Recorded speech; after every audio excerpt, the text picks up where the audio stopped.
Good afternoon, everyone. My name's Kelly Owens. Thank you also for having me here today. I struggled with Crohn's disease for 16 years before I found the clinical trial that changed my life. I'm living proof of what happens in this amazing new field of bioelectronic medicine when everyone collaborates. And today I'd like to thank Dr. Tracy and his team of researchers at the Feinstein Institute, Setpoint Medical for conducting the clinical trials that are saving lives, including mine, as well as the Academic Medical Center in Amsterdam for hosting the Crohn's trial and taking such wonderful care of me. As I'm standing here today, I have a device in my chest, and because of it, I no longer struggle with Crohn's disease. Let's see if I can figure the clicker out. There we go. Nope. Which button is it? The green one. That makes sense. Nope, wrong green one. There we go. So prior to my diagnosis, I was an active kid. I played basketball, softball, field hockey. I acted in school plays, and I worked on my uncle's farm. That all changed in the early months of 8th grade when I was only 13 years old.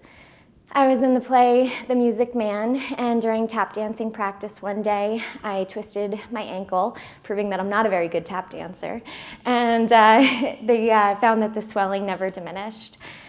Within days, I ended up at my orthopedist, who had to drain 10 cc's of fluid, only to have it fill back up by that evening. Days after that, I started experiencing gastrointestinal symptoms that had me leaving class every few minutes to go to the bathroom, and this all led to a diagnosis of Crohn's disease with inflammatory arthritis. As the years progressed, the inflammatory arthritis spread to not only being in my ankle, but eventually my other ankle, and all the way up my body, up to my jaw. So it was quite a struggle. 3 years after diagnosis, I had my first pyoderma gangrenosum, which is basically a flesh-eating skin ulcer that took 18 months to heal. And then at 19, I was hospitalized with cardiac involvement because inflammation appeared to be attacking my heart. My right leg filled up with so much fluid that it needed to be drained a few times in a matter of a couple days, and I had a couple blood clots due to immobility. At 25, I was diagnosed with osteoporosis from long-term effects of prednisone dependency as well as malabsorption due to colitis. I was treated everywhere from Morristown Memorial in New Jersey to the Mayo Clinic in Minnesota to Queens Medical Center in Hawaii and New York Presbyterian, the Hospital for Special Surgeries, as well as Concord Medical Center in New York. And over the years, I needed a lot of different devices, or mobility aids to get around, including a walker during long periods of immobility. And then sometimes I needed a wheelchair, but oftentimes my go-to mobility assistant was a pink cane that my dad gave me when I was 19. And to this day, I can still remember the look on his face as he walked up to our house holding the cane and holding himself together. Now, over the years, as you can imagine, I've been treated by a lot of doctors. I listed all the hospitals that I was treated at. And there's one expression that no patient ever wants to see on their doctor's face.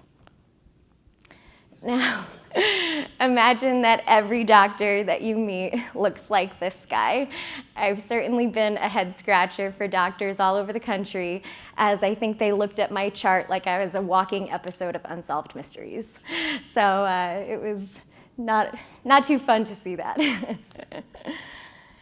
So over the years, I was on every biologic, DMARD, immunosuppressant, and colon-safe anti-inflammatory under the sun.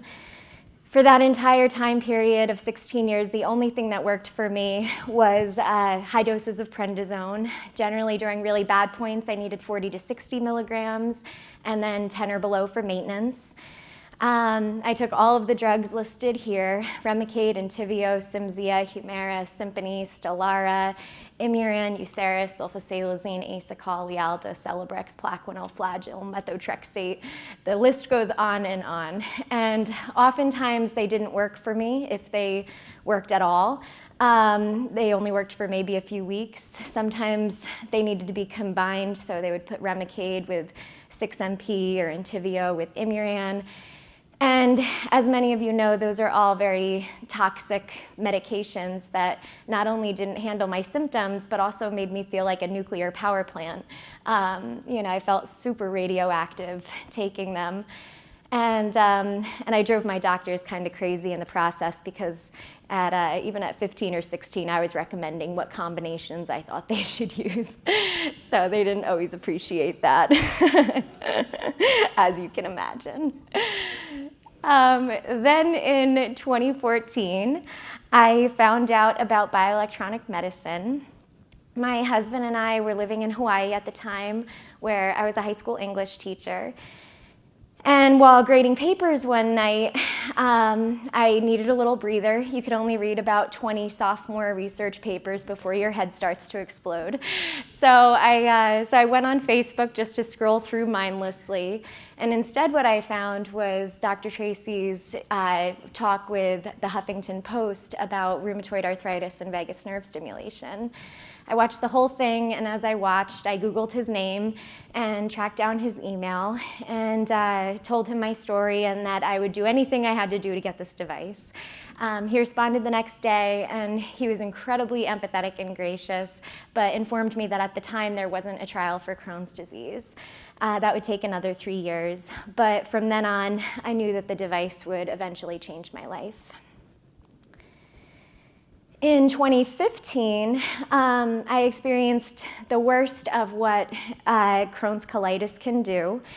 In a matter of only a few weeks, I lost about 30 pounds. By the time I was admitted to the hospital, my inflammatory markers were through the roof, and I had already been to the ER 6 times, and they just kept hydrating me and sending me home. And when they admitted me, I needed a TPN PICC line for nutrition. I was hooked up to all of the machines listed, above here. And for a time, I didn't think that I was going to leave the hospital alive. I kind of had accepted that this might be it. I did indeed end up pulling through, but I wasn't able to return to teaching. And soon after, due to the circumstances, we left Hawaii and moved back to New Jersey so I could see doctors in New York. And but then a couple years later, my symptoms were still just as bad. And in February of 2017, my doctor said, "There's nothing left. You're just going to be on high doses of prednisone from here on out." And being the stubborn girl that I am, that just wasn't good enough for me. So I then remembered Dr. Tracy on the way home, and I was like, I wonder if he ever got to Crohn's with that. So I went to clinicaltrials.gov, and sure enough, SetPoint had just posted the trial for vagus nerve stimulation for Crohn's disease.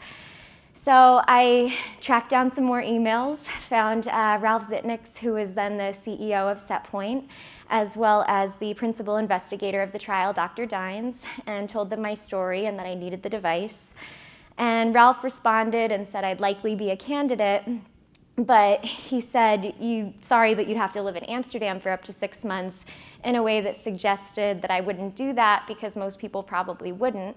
My husband came home from work that day, and I told him, and without missing a beat, he said, well, I guess we're going to Amsterdam then. So we packed our bags, sold our car, sold everything that wasn't nailed to the floor, and my parents and family and friends put together a series of in-person and online fundraisers and raised $16,000 for us to be able to go. The outcome was everything that I knew it would be. The week of surgery, I needed a wheelchair to get around. I was so inflamed, my legs were in so much pain, my feet were turned in from the inflammation. And within weeks, I was happily and comfortably running from train to train to make it to appointments, often leaving my husband in the dust trying to make it from place to place.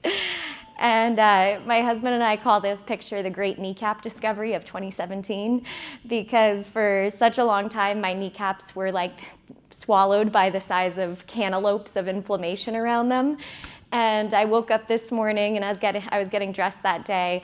I looked down and was thrilled to discover that I still do indeed have kneecaps. And I thought that was pretty awesome. So I yelled for my husband to get the camera, and we took this picture. After returning home, I signed up for the gym and cried tears of joy on the treadmill when I worked my way up to sprinting for 5 minutes straight. And I think I may now be known as that weird lady that cries at the gym. But that was okay with me. And today and every day, I want to thank Northwell Health for doing everything that they do for bioelectronic medicine, and Dr. Tracy and his team of researchers at the Feinstein Institute, Setpoint Medical, and the Academic Medical Center.